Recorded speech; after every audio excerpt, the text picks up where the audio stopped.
للبدر والحضر جله في القول والأملاك تحجبه في طلعة الحسن بينته والحفر نتي والحفر أحمد يا حبيبي أحمد يا حبيبي أحمد يا حبيبي يا حبيبي سلام عليك سلام عليك.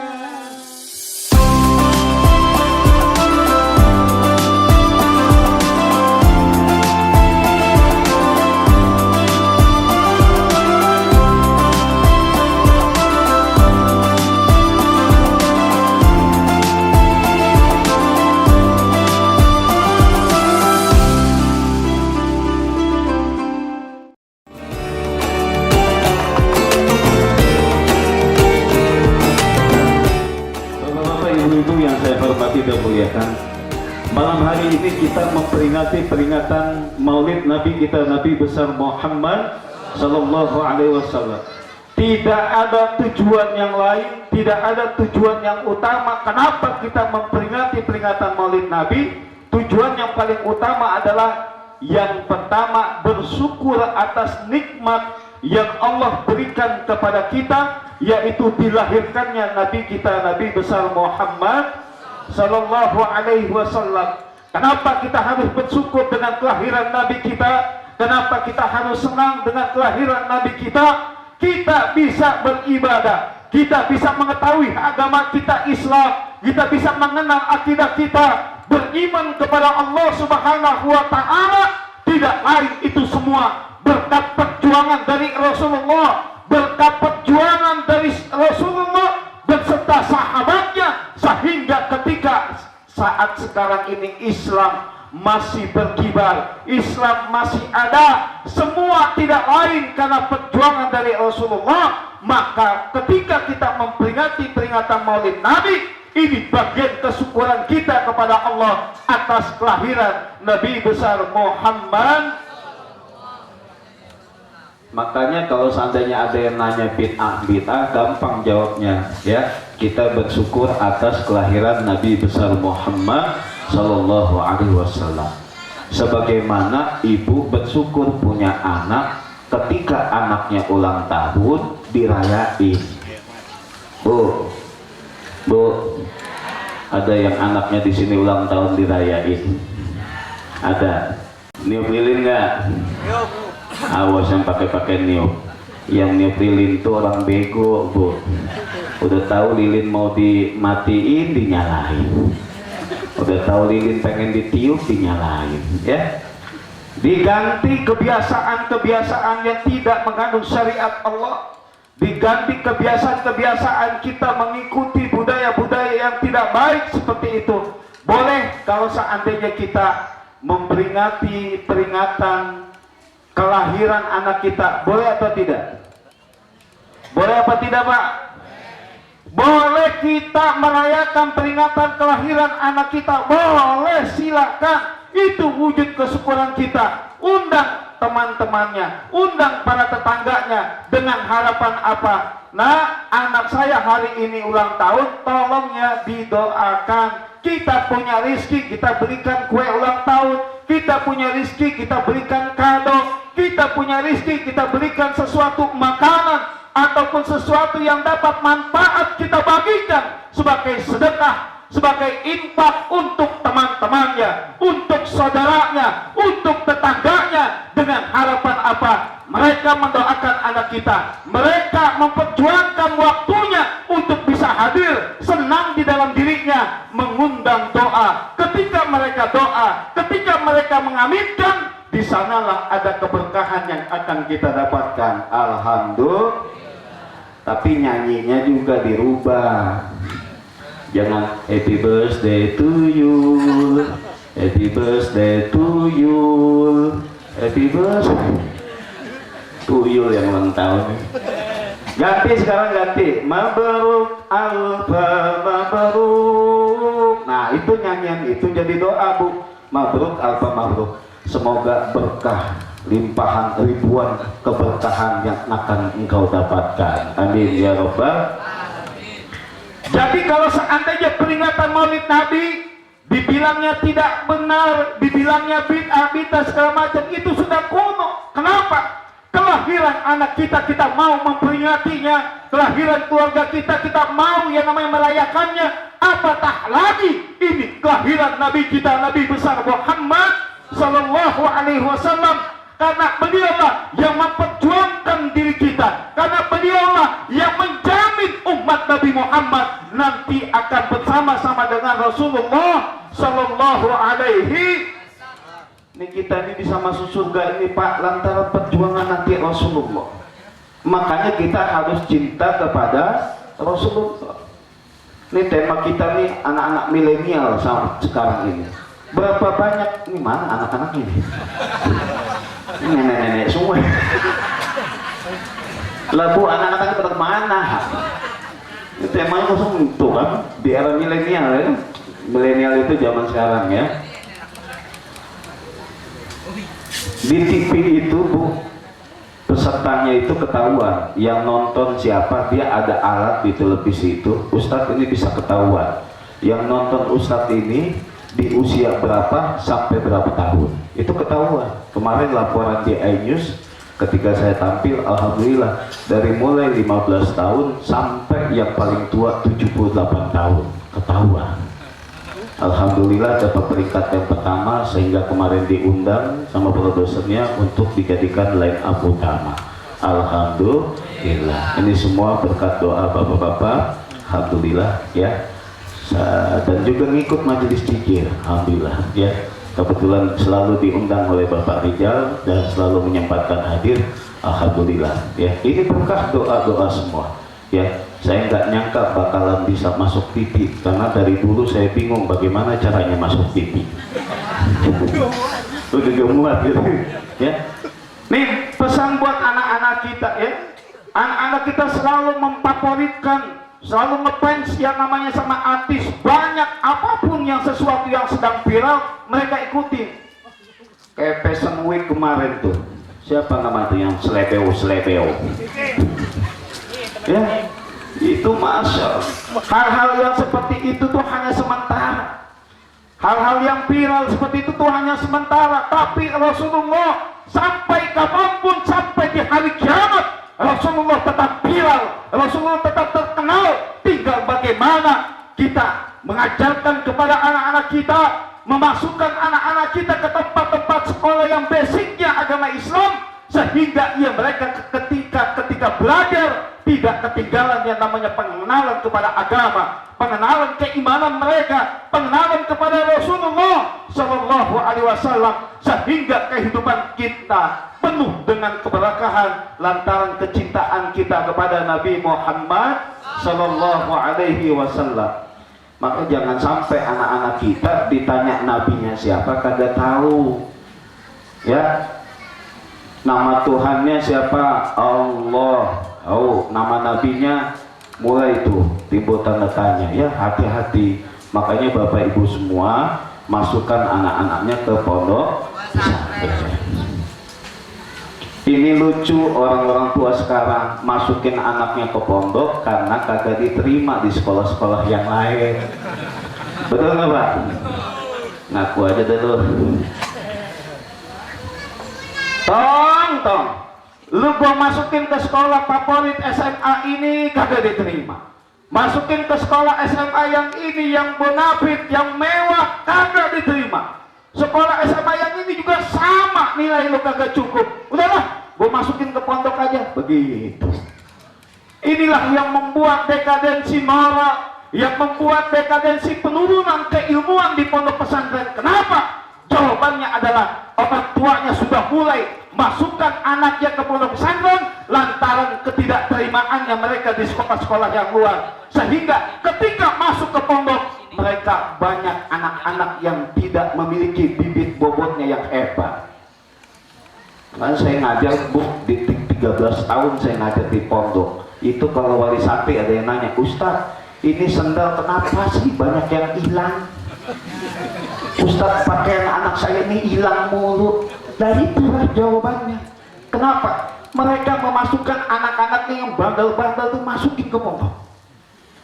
Giliran anaknya yang bodoh-bodoh tuh masukin ke pondok. Ketika ngumpul di pondok itu, anak yang paling bandel, yang paling bodoh, yang paling kelakuannya, Masya Allah, ngumpul semua di sana. Ya udah kayak begitu. Jadi semuanya butuh proses, Pak. Ya, butuh proses. Ketika ada yang hilang apa segala macam, nah itu tinggal kitanya bagaimana diberikan gembok sendiri. Iya, berikan gembok Pak, yang anaknya di pondok berikan gembok. Jadi ketika di masjid itu seperti itu. Saya dulu Pak, waktu di masjid itu saya punya akal bagaimana ketika pulang dari masjid, ketika kita zikir, kita doa, anak-anak udah pada keluar, pasti sendal saya hilang. Betul nggak? Yang paling belakangan pulang pasti sendalnya hilang. Saya punya akal ketika itu. Sendal jepit saya namain apa? Punya Ustadz.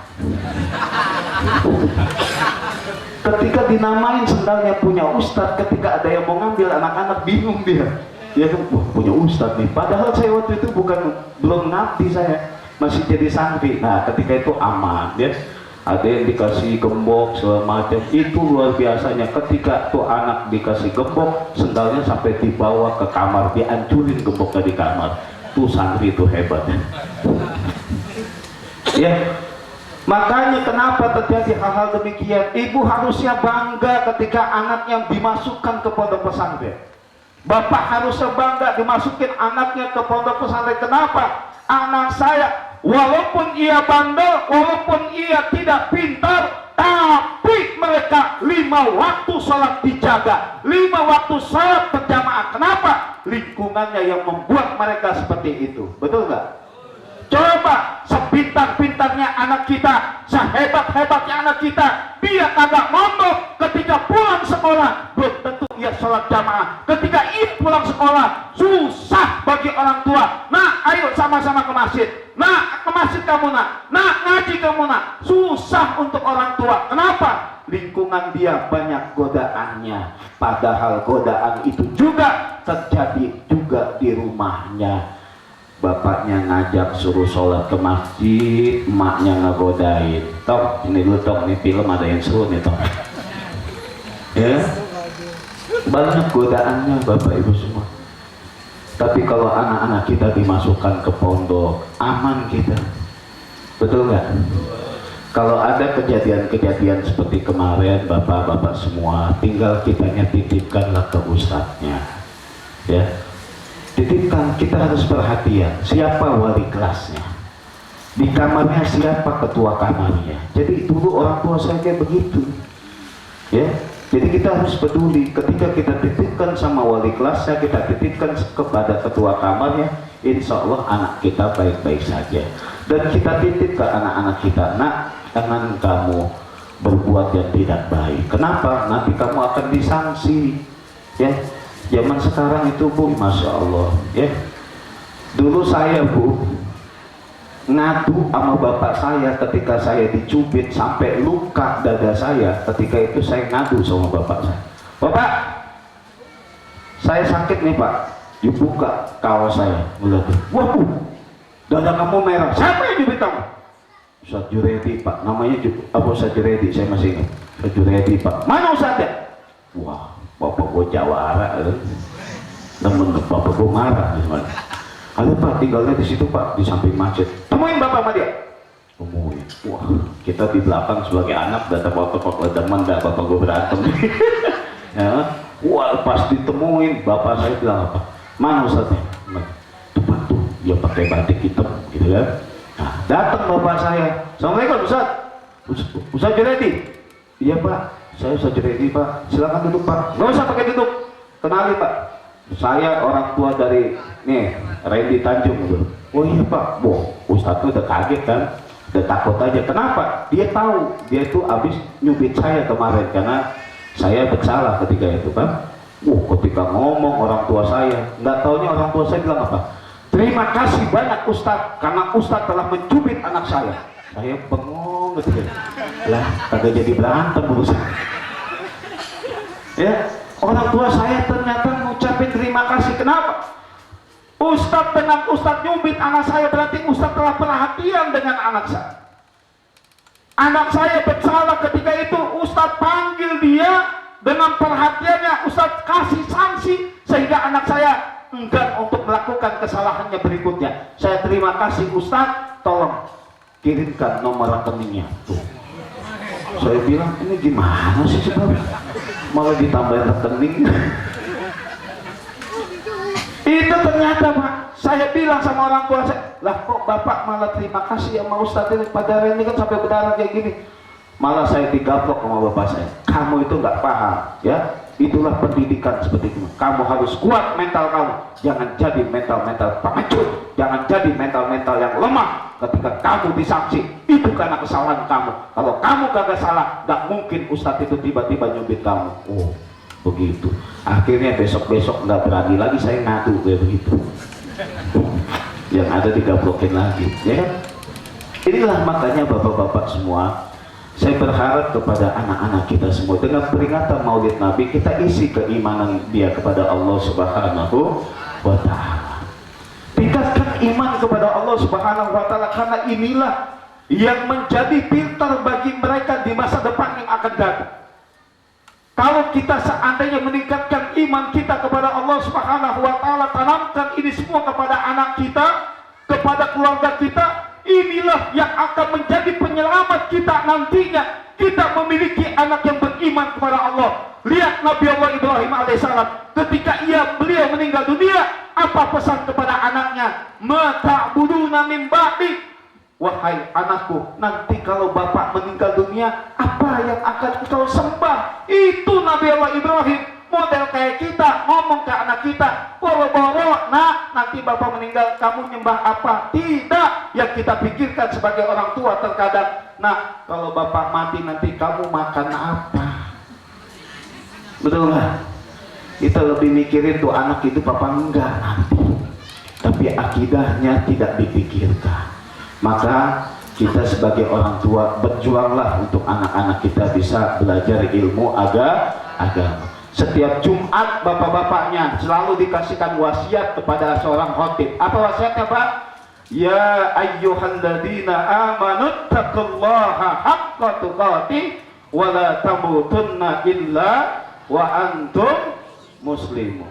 Janganlah kamu mati kecuali matinya dalam keadaan beriman kepada Allah Subhanahu wa Ta'ala. Setiap Jumat diingatkan, setiap Jumat selalu disebut sebagai rukun khutbah. Kalau tidak disebut itu ayat, maka batal khutbahnya. Kenapa? Masuk ke dalam rukun khutbah. Itu pesan Allah, beriman kepada Allah, bertakwa dengan sesungguhnya. Jangan kamu mati kecuali memegang tali agama Allah Subhanahu wa Ta'ala. Allahu Allahu Allahu Allah. Ya, 1, 2, 3.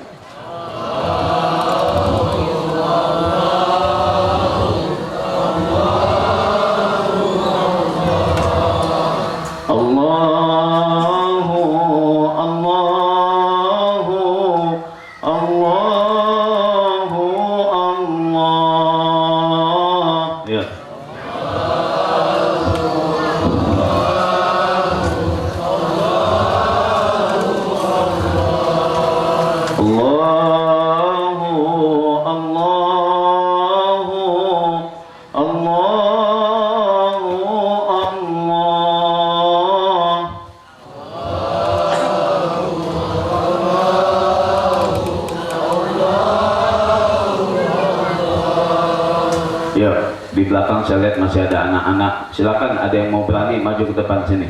Nanti Pak Ustadz kasih duit. Sini, udah. Mumpung Pak Ustadz lagi ada duit nih. Petan, sini maju. Ada 3 orang, 4 orang, 4 orang, nggak apa-apa. Ayo.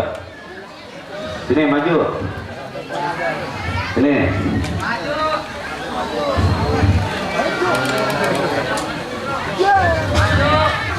Sini toh, maju toh. Siapin mic-nya ya.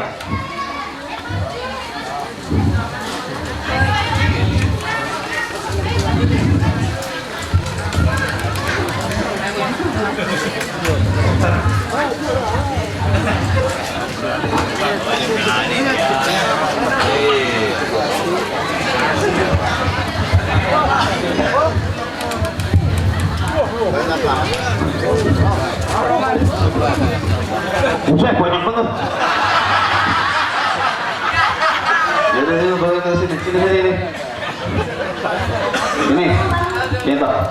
Nih, tadi sini. Sini ganteng. Nah, tadi. Bikin sholat. Baris. Tadi. Ya, udah jangan berputar. Nah, sini. Siap ya?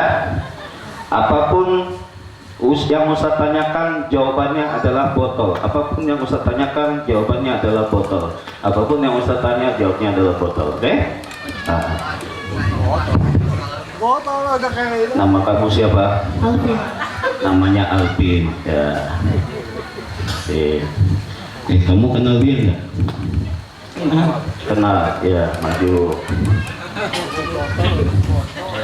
Nah, bapaknya hadir nggak?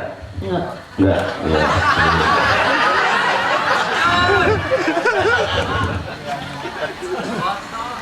Kamu sudah makan belum? Belum. Lumayan, sisa 2. Apes lu banget. Nah, mamanya hadir nggak? Enggak.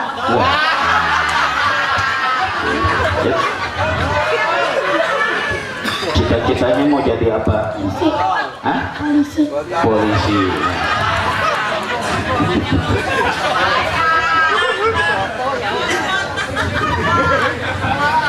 Satu, dua, tiga, 4, 5, 6. Ya udah.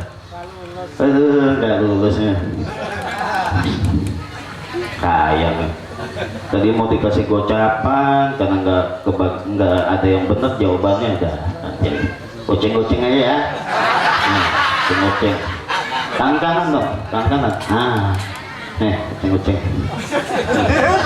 ya. Masa pertanyaan gampang begitu jawabannya susah banget. Lupa.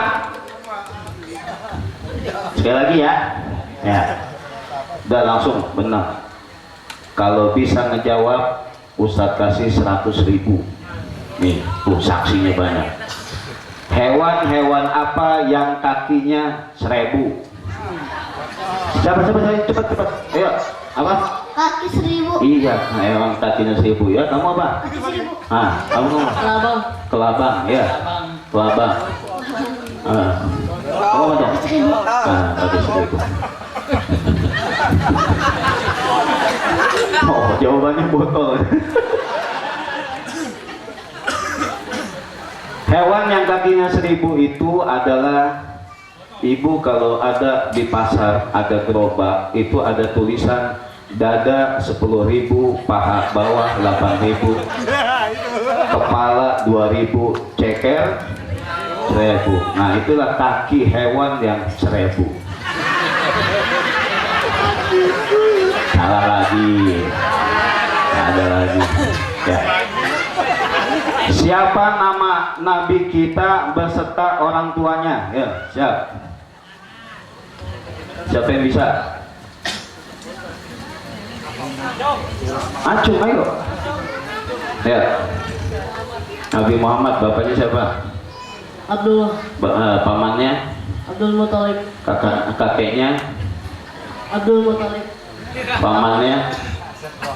Abdul Thalib. Beda. Yang lain bisa nggak? Ya udah kamu bertahan sini. Yang lain turun ya. Sini satu ya. Lebih mas. Ya. Dek, bapaknya hadir nggak? Hadir. Yang mana bapaknya? Oh iya, alhamdulillah. Kamu hadir bapaknya? Bapaknya ada? Enggak. Kemana bapaknya? Bapaknya enggak ada? Ini anak yatim? Ah, bukan. Oh, bapaknya ada? Bapak ada? Iya, di mana? Di rumah? Iya. Padang. Oh, di Padang. Rasa jauh amat. Ini sekampung sama saya. Tim salam ya sama bapak ya, biar rajin ngaji ya. Bapaknya ada? Hah? Ada di rumah. Ada di rumah. Salam sama bapak ya. Bapak ngaji, bapak suruh ustaz gitu ya. Kamu bapaknya ada? Ada. Ada. Mana bapaknya? Ada. Ada di rumah ada. Iya, ada. Bagus, pintar ya. Suruh ngaji bapaknya. Kita yang lain terus. Kamu sini. Nah, itu kan kamu sini. Ya tadi bisa menjawab. Udah, gak apa-apa terus. Makasih ya. Ini teh tuangin ke situ. Tuangin ke situ.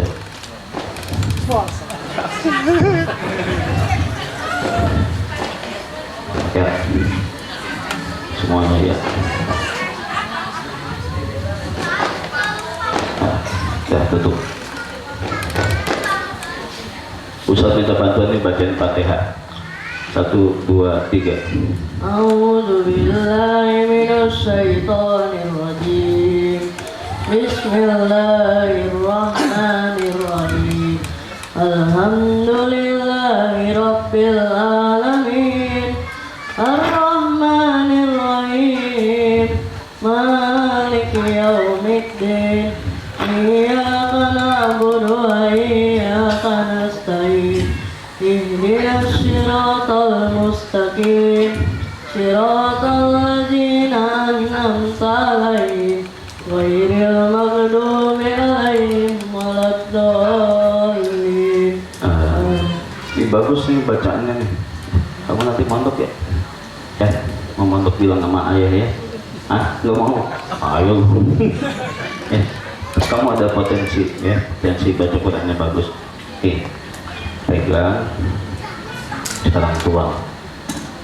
Bapak Ibu semua, mudah-mudahan dengan kita beristighfar kepada Allah Subhanahu wa taala, ibarat kata kayak dosa kita penuh, kotor hati kita, diri kita. Setelah kita baca istighfar, astagfirullahaladzim, maka dosa kita akan diampuni oleh Allah Subhanahu wa taala. Ya. Astagfirullahaladzim. Tuang.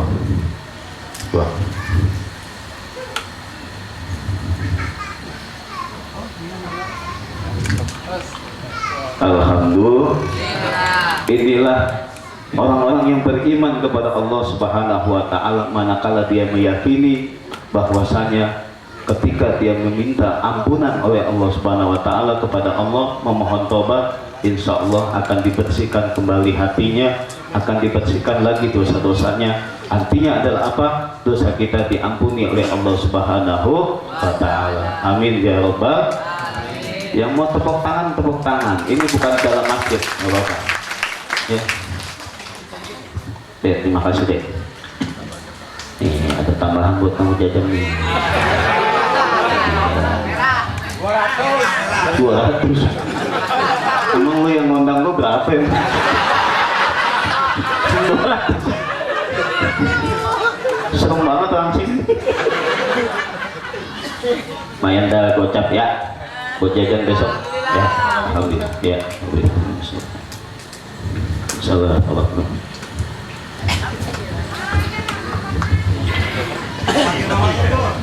Kemarin saya di Pandeglang selesai nginin air teh jadi bening, nenek-nenek nyamperin pas pulang saya ceramah, Pak Ustadz, sumut saya di rumah kotor.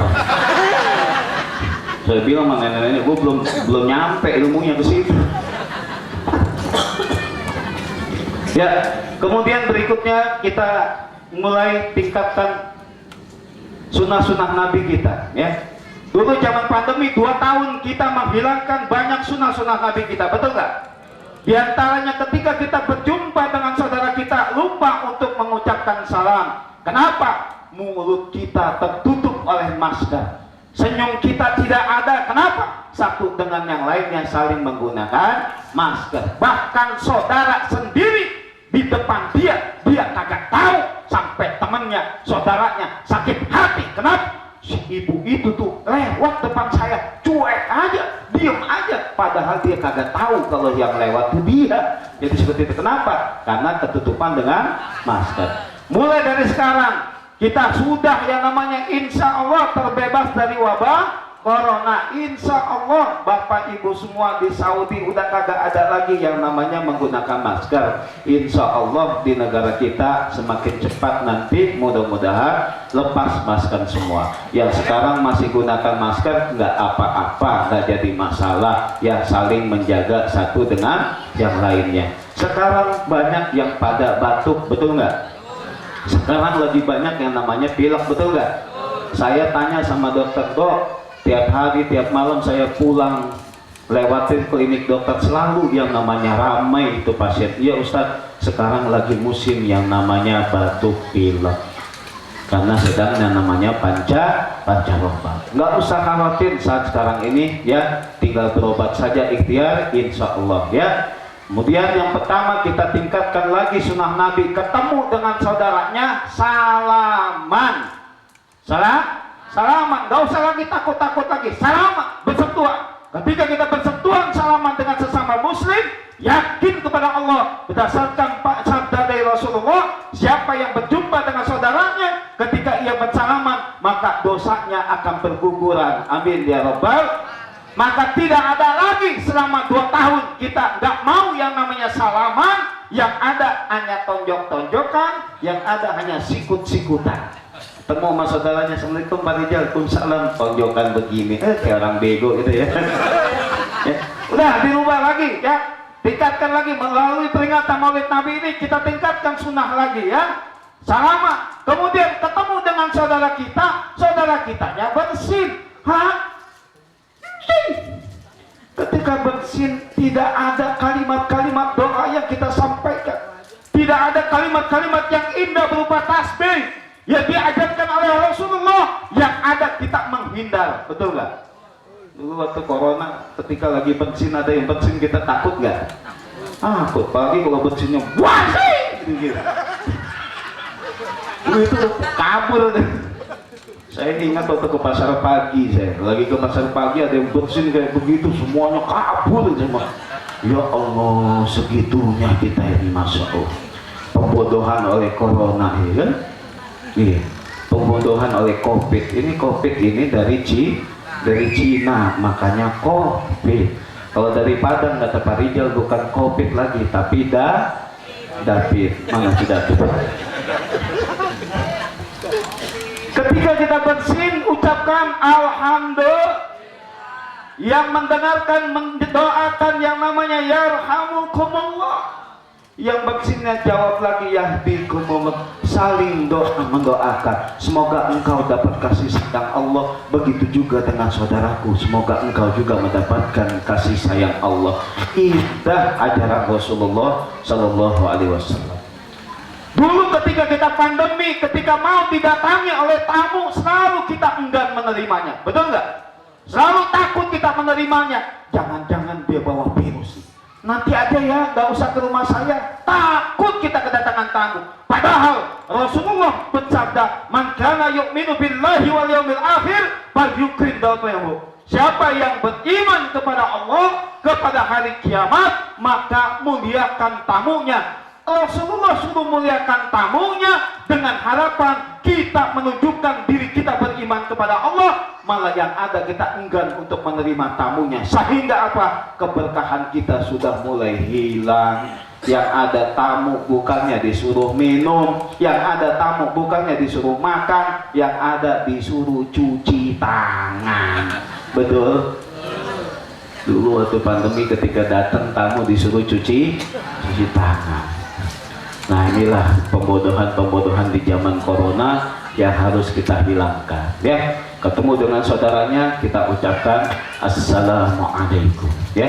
Kemudian Bapak Ibu semua, anak-anak kita perhatikan, jangan sampai anak-anak kita dapat menonton hal-hal yang tidak baik. Silakan periksa HP-nya. Tolong Bapak Ibu semua perhatikan, jangan dikasih HP aja, periksain HP-nya ya, periksain HP-nya. Kita punya tanggung jawab di sana. Jangan kita hanya memberikan HP, kemudian kita tidak cek. Ceklah Ibu, ya. Cek anak-anak kita. Jangan kita ini Kalau masalah pendidikan jangan husnudzon, jangan. Ya, jangan baik sangka aja kepada anak kita, jangan. Kita harus buruk sangka. Kenapa? Khawatir kalau dalam dunia pendidikan saya belajar S2, kenapa harus buruk sangka dalam dunia pendidikan? Untuk supaya kita ini mewanti-wanti anak kita. Kita ngelihat nih anak kita, iya alhamdulillah anak kita baik, tapi tetap dalam hatinya, coba lu periksain HP-nya.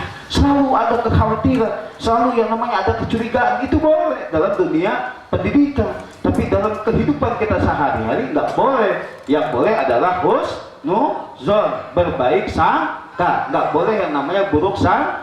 Tapi di dalam dunia pendidikan ada pengecualian, silakan boleh untuk anak-anak kita agar kita jaga anak-anak kita, agar kita bisa lebih teliti kepada anak-anak kita. Jangan sampai anak-anak kita terjerumus yang tidak baik. Berapa banyak Pak anak-anak kita jadi teroris, itu ternyata anak-anak yang baik, betul nggak? Anak-anak kita yang pendiam, anak-anak kita yang belum tercuci otaknya, ketika dia tercuci otaknya, nggak taunya dia jadi teroris. Na'udzubillahi min dzalik. Bapak Ibu semua, ada cerita dari sahabat Rasulullah SAW. Ketika itu ia berjuang untuk menegakkan kalimat Allah.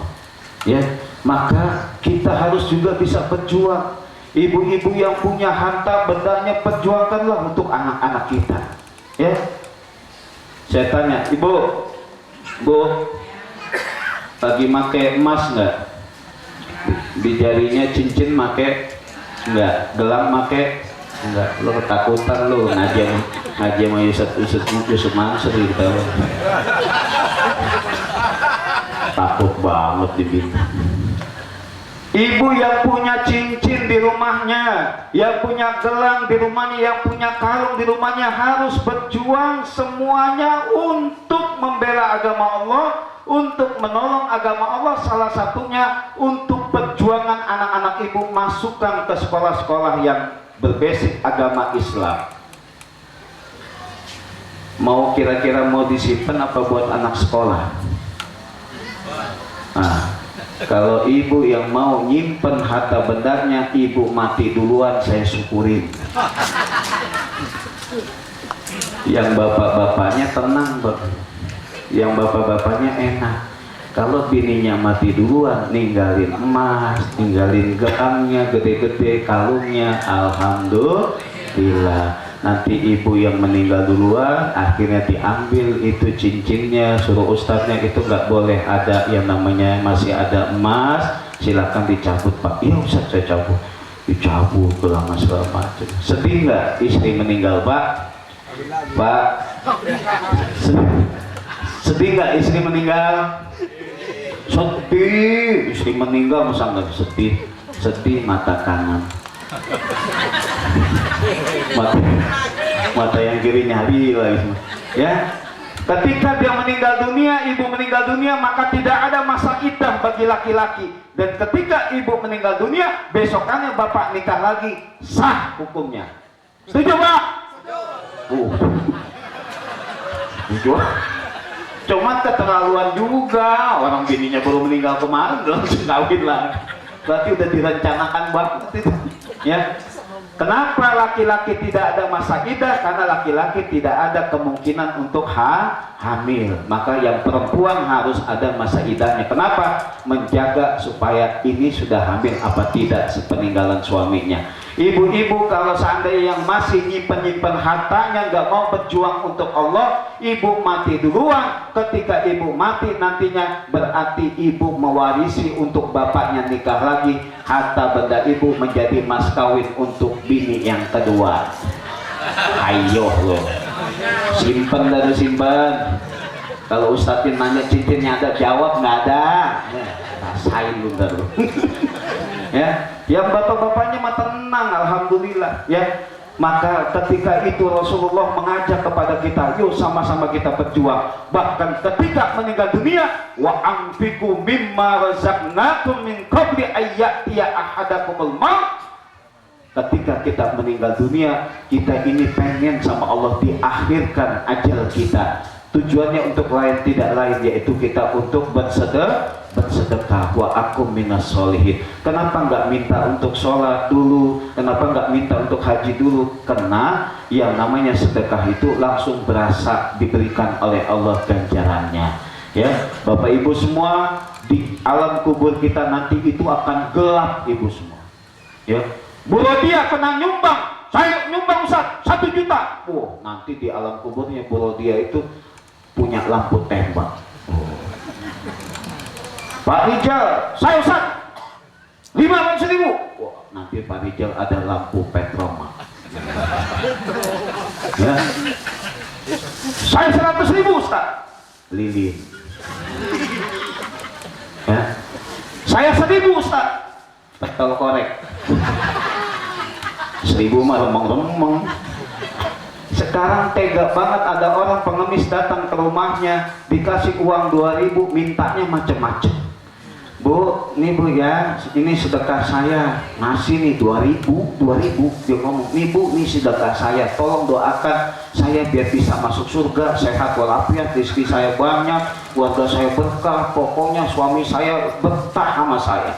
2.000 doanya banyak banget. 2.000 kita kalau dipakai ke toilet itu cuma bisa buat masuk WC.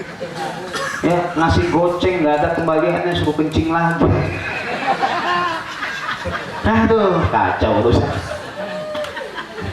Ibu kalau sedekah itu jangan tanggung-tanggung. Nih, saya kasih cerita. Tulus Rasulullah itu ketika datang sahabat ke rumahnya, dikasih makan. Ketika itu sahabat ketika itu datang ke rumahnya kasih makan sampai habis makanan yang ada di dalam rumah Rasulullah. Ketika itu habis, datang lagi sahabat, dia tidak mempunyai apa-apa. Akhirnya apa? Dikasih sorban sama Rasulullah. Nih sorban, gunakanlah, mudah-mudahan engkau banyak yang namanya rizki. Dikasih sorban sama Rasulullah. Bayangin Pak, itu sorban Rasulullah setiap hari pakai untuk ibadah, dikasihkan, disedekahkan oleh Rasulullah. Sangat gembiranya mereka, senang mereka. Akhirnya apa? Dilelanglah sorban Nabi. Ketika itu di pasar dia teriak dengan hati yang gembira, wahai saudara-saudaraku, ini adalah sorban Rasulullah, ini adalah sorban imamahnya Nabi kita Muhammad SAW. Siapa yang mau membeli ini, saya jual dengan harga segini katanya. Tersiar kabar di seluruh penjuru pelosok di Arab Saudi ketika itu, di pasar ketika itu terkenallah sama orang buta yang kaya. Berbuta kering, saya mau beli sekian, saya mau beli sekian, saya mau beli sekian. Datanglah orang buta Pak, ketika itu dituntun ia. Apakah itu benar sorban dari Rasulullah? Iya benar, ini sorban Rasulullah. Berapa yang sudah mau membeli? Sekian. Saya akan beli lebih dari itu. Akhirnya dialah pemenang yang namanya itu tadi Pak, ya, lelang itu, dia yang menang.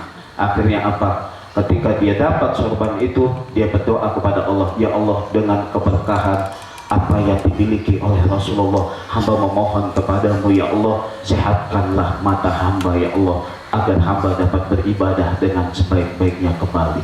Akhirnya Pak, sorbannya itu dipakai, diusapkan ke mukanya. Seketika dengan izin Allah, maka yang tadinya matanya buta jadi sembuh. Alhamdulillah. Ketika senang dia sembuh, matanya kembali lagi melihat, sorban itu pun dia datang ke rumah Rasulullah, dikembalikan kepada diri Rasulullah. Ya Rasulullah, terima kasih, dengan berkah sorban ini saya bisa sembuh penyakit saya, dan ini saya kembalikan wujud kesyukuran saya kepada Allah Subhanahu wa Ta'ala. Dikembalikan. Bayangin Ibu, tuh Rasulullah sedekah bisa membuat orang lain yang tadinya miskin jadi kaya raya, dan membuat seseorang yang tadinya punya penyakit buta matanya sehingga disembuhkan oleh Allah Subhanahu wa Ta'ala, dan sorban itu pun balik lagi kepada diri Rasulullah SAW. Artinya apa? Dengan kita berjuang di jalan Allah, banyak yang dibantu oleh kita. Ketika kita berjuang di jalan Allah, ada yang terbantu, senyuman mereka menjadi doa untuk kita, sehingga kebaikan-kebaikan itu